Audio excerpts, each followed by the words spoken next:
ഏറ്റവും ബോൾഡസ്റ്റ് എന്ന് നമ്മൾ പറയും കേട്ടോ, നമ്മുടെ ബോൾഡസ്റ്റ് ആയിട്ടുള്ള ജാൻകി സുധീർ. കമോൺ. ഞാൻ പാവം. ബിഗ് ബോസിലൊക്കെ മിന്നും താരമായിരുന്നു. ഇപ്പോൾ സിനിമകളിലും സീരിയലുകളിലും നിലപാടുകളിലും എല്ലാം തൻ്റെതായ ഒരു ഭാഗം. പക്ഷെ ഞാൻ വിചാരിച്ചു ഭയങ്കര ബോൾഡായിരിക്കും, സംസാരിക്കുമ്പോഴൊക്കെ ഭയങ്കര കടുകട്ടി. ഇത് വന്നിരുന്നു ചോയ്രി ചേട്ടാ പൊതുവെ എങ്ങനെയാണ് കേട്ടാ. കാരണം എല്ലാവരും എന്നോട് പറയാറുണ്ട്, എന്റെ ഫോട്ടോസും അതും ഇതൊക്കെ കാണുമ്പോൾ എല്ലാവരും വിചാരിക്കണം ഓ ഭയങ്കര സംഭവമാണ്. ഞാൻ വാ തുറന്നാ പോയി. കാര്യം നാട് ഏതാണ്? നമ്മുടെ സുരാജ് ചേട്ടന്റെ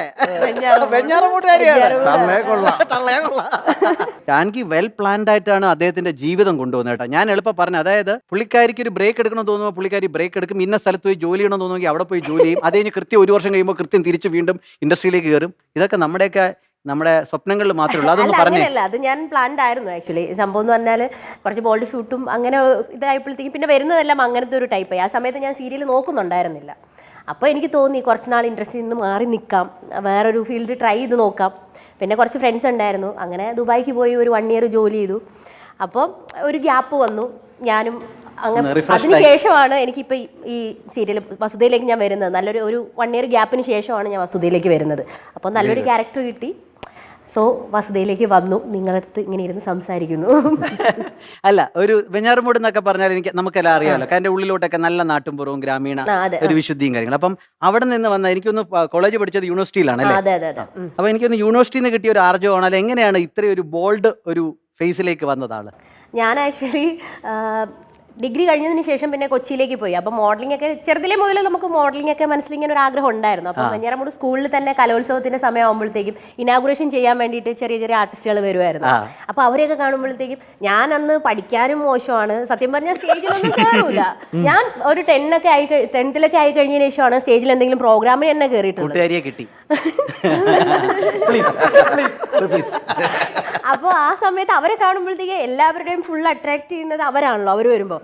അപ്പോൾ എന്നായിരുന്നാലും പഠിച്ചൊന്നും ആവാൻ പോണില്ല. പിന്നെ എന്നെ കൊണ്ട് പറ്റുന്നത്, ഞാനൊരു അഭിനയം കുഴപ്പമില്ലാണ്ട് പറ്റുന്നുണ്ട്. ഞാൻ പെർഫോം ചെയ്തിട്ടുള്ള സമയത്തൊക്കെ എനിക്ക് അങ്ങനെ ഒരുപാട് റീടേക്ക് ഒന്നും വന്നിട്ടില്ല. അപ്പോൾ എന്നെ കൊണ്ട് പറ്റുന്നത്, അതിപ്പോൾ ദുബായിൽ പോയി വർക്ക് ചെയ്തപ്പോഴത്തേക്ക് എനിക്ക് മനസ്സിലായി ഇതെന്നെ കൊണ്ട് പറ്റൂല. എന്നെ കൊണ്ട് പറ്റുന്ന പരിപാടി ഇതാണ്, അഭിനയമാണ്. അപ്പോൾ അതിൽ തന്നെ ഫോക്കസ് ചെയ്യാൻ. പിന്നെ പൊളിച്ച് ഒരു 2-3 ഇന്റർനാഷണൽ ട്രിപ്പൊക്കെ പോയി ഫുൾ അടിച്ചു കേരളത്തിൽ വന്നു.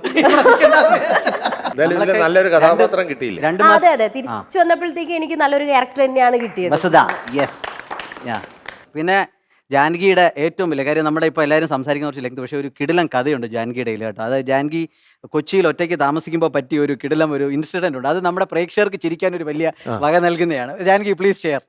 അല്ല, ഞാൻ ഒരു ആർട്ടിസ്റ്റാണ്. അപ്പം ഞാനത് ചെയ്യാൻ പാടില്ലാത്തൊരു കാര്യമായിരുന്നു. അത് എൻ്റെ ഒരു കയ്യിൽ നിന്ന് പറ്റിപ്പോയ, ലൈഫിൽ ആദ്യമായിട്ട് പറ്റിപ്പോയൊരു മിസ്റ്റേക്കാണ്. അപ്പോൾ നമ്മളൊരു വാക്ക് കൊടുത്തിട്ട് നമ്മളത് പാലിക്കാതിരിക്കുക എന്ന് പറഞ്ഞാൽ അതൊരു മിസ്റ്റേക്ക് തന്നെയാണ്. അത് ഞാൻ സമ്മതിക്കുന്നു. എനിക്ക് തലേ ദിവസം ഷൂട്ട് ഉണ്ടായിരുന്നു. അപ്പോൾ ആ ഷൂട്ട് കഴിഞ്ഞ് ഞാൻ ലേറ്റായി, ഒരു 5 o'clock ഒക്കെ ആയി, വെളുപ്പിന് 5 o'clock ഒക്കെ ആയി എത്തിയപ്പോഴത്തേക്കും. പിറ്റേ ദിവസം ഷൂട്ടുണ്ട്. അപ്പം രാവിലെ 6:30 ആകുമ്പോഴത്തേക്കും എൻ്റെ വണ്ടി വരുമെന്ന് പറഞ്ഞു. ഞാൻ ആ സമയത്ത് കൊച്ചിയിൽ ഒറ്റയ്ക്കാണ് ഫ്ലാറ്റിൽ താമസിക്കുന്നത്. ഒറ്റയ്ക്കാണ് താമസിക്കുന്നത്. അപ്പോൾ ഞാൻ ഇങ്ങനെ വന്നപ്പോഴത്തേക്ക് ഒരു 5 മണിയൊക്കെ. അപ്പം ഞാൻ വിചാരിച്ചു 1 മണിക്കൂറുണ്ടല്ലോ, ജസ്റ്റ് കിടക്കാം. അവർ വരുമ്പോഴത്തേക്ക് എണീറ്റ് അവരുടെ വണ്ടിക്കാണ് പോവേണ്ടത്. അങ്ങനെ ഞാൻ റെസ്റ്റ് ചെയ്യാൻ വേണ്ടിയിട്ട് ഞാൻ കിടന്ന സംഭവം, ഞാൻ ഉറങ്ങിപ്പോയി. ഇവരൊക്കെ വന്നിട്ട് കിടന്ന് വിളിച്ചിട്ട് ഞാൻ ഫോണൊന്നും അറ്റൻഡ് ചെയ്തില്ല, ഞാൻ അറിഞ്ഞതേ ഇല്ല. ഞാൻ എന്നിട്ട് എണീറ്റപ്പോഴത്തേക്ക് ഒരു 10 മണിയായി. 10 മണിക്ക് ഞാൻ നോക്കുമ്പോഴത്തേക്ക് എന്റെ ഫോണിൽ ഒരു 45 മിസ് കോളോളം. അത് ചാനൽ അവർ മാത്രമല്ല വിളിച്ചിരിക്കുന്നത്, ബാക്കി എന്റെ ഫ്രണ്ട്സ് ലിസ്റ്റിലുള്ള കുറേ ആൾക്കാർ വിളിച്ചിട്ടുണ്ട്. അപ്പൊ എനിക്ക് ആ ഫ്ലാറ്റ് അവിടെ കിട്ടിയെന്ന് പറഞ്ഞാൽ എൻ്റെ ഒരു ഫ്രണ്ടിന്റെ കെയർ ഓഫിലാണ് എനിക്ക് അവിടെ ഫ്ലാറ്റ് കിട്ടിയത്. അപ്പോൾ ഞാൻ ആദ്യം ഇവരെ അല്ല തിരിച്ചില്ല, അവിടെ തിരിച്ചു വിളിച്ചാൽ എനിക്ക് എന്തായിരുന്നാലും തെറി കേൾക്കുമെന്ന് എനിക്ക് നല്ല ഉറപ്പുണ്ട്. ഞാൻ ആദ്യം എൻ്റെ ഫ്രണ്ടിനെയാണ് വിളിച്ചത്. അപ്പോൾ ഇവൻ എന്നോട് ചോദിച്ചു നീ എവിടെ? ഞാൻ പറഞ്ഞു ഞാൻ റൂമിലുണ്ടായിരുന്നു, എനിക്ക് ഷൂട്ട് ഉണ്ടായിരുന്നു, ഞാൻ ഉറങ്ങിപ്പോയി, ഇതേ 10 മണിയായി. അപ്പോൾ നീ ഒന്നും അറിഞ്ഞില്ലേ? ഞാൻ പറഞ്ഞു ഇല്ല, ഒന്നും അറിഞ്ഞില്ല. നിന്നെ വിളിച്ചിട്ട് അവിടെ ആ വണ്ടിക്ക് ആൾ വന്നപ്പോഴത്തേക്കും സെക്യൂരിറ്റി പറഞ്ഞു അയ്യോ ആ കൊച്ചു വന്നായിരുന്നു, അവിടെ റൂമിലുണ്ടെന്ന് പറഞ്ഞു. നിന്നെ ഇത്രയും വിളിച്ചിട്ട് നീ ഫോൺ എടുക്കാത്ത കൊണ്ടിട്ട് അവിടുത്തെ പ്രസിഡന്റും സെക്രട്ടറി എല്ലാവരും കൂടിയിട്ട് സ്പെയർ കീ വെച്ചിട്ട് എൻ്റെ ഫ്ലാറ്റിനകത്ത് കയറി. അപ്പം ഞാൻ ചോദിച്ചാൽ ആരൊക്കെ കയറി? അത് ആ പ്രസിഡന്റ് എന്ന് പറയുന്നത് പുള്ളിയാണ് കയറിയത്. അപ്പോഴത്തേക്ക് റൂമിനകത്ത് കയറിയപ്പോഴത്തേക്ക് ഞാൻ റൂമിനകത്ത് കിടക്കുന്നുണ്ട്. അപ്പോൾ അയാൾ മാത്രം കയറി നോക്കിയിട്ട് ഇറങ്ങിപ്പോയിന്ന്. അപ്പോൾ ഞാൻ സംഭവം എന്താണെന്ന് വെച്ചാൽ നമ്മൾ ലേഡീസ് മാത്രമായിട്ട് ആണല്ലോ, ഞാൻ മാത്രമേ ഉള്ളൂ എൻ്റെ ഫ്ലാറ്റിൽ. ഞാൻ എന്ന് വെച്ചാൽ കുറച്ച് പ്രൈവസി ആയിട്ടൊക്കെയാണ് കിടന്നത്. അപ്പം ആദ്യം കയറി ചെന്ന സെക്രട്ടറിയാണ്. സെക്രട്ടറിയുടെ ഭാവം എന്ന് പറഞ്ഞാൽ മറ്റേ ചന്ദ്രലേഖയിലെ മോഹൻലാൽ മറ്റേ ആ ഒരു കുഴപ്പമില്ല, എല്ലാരും പോയി, എല്ലാരും പോയി, ഒരു സത്യം പറഞ്ഞ ആ ഒരു അവസ്ഥയായിരുന്നു. ശരിക്കും ഞാൻ അങ്ങനെ ഒരു പ്രൈവസി അങ്ങനെയാണ് കിടന്നത്. അപ്പോൾ ആ ഒരു അവസ്ഥയിലായിരുന്നു. അപ്പൊ അയാളെ പിന്നെ കണ്ടിട്ടുണ്ടോ? ആ ചേട്ടൻ അന്നോട്ട് മരിച്ചു. അതാണ് അയാൾ പിന്നെ കണ്ടിട്ടുണ്ടോ? അവിടുത്തെ ഫ്ലാറ്റും വിറ്റ് പോയി. പ്രവാസിനൊരു സംശയമുണ്ട്. എനിക്കോ?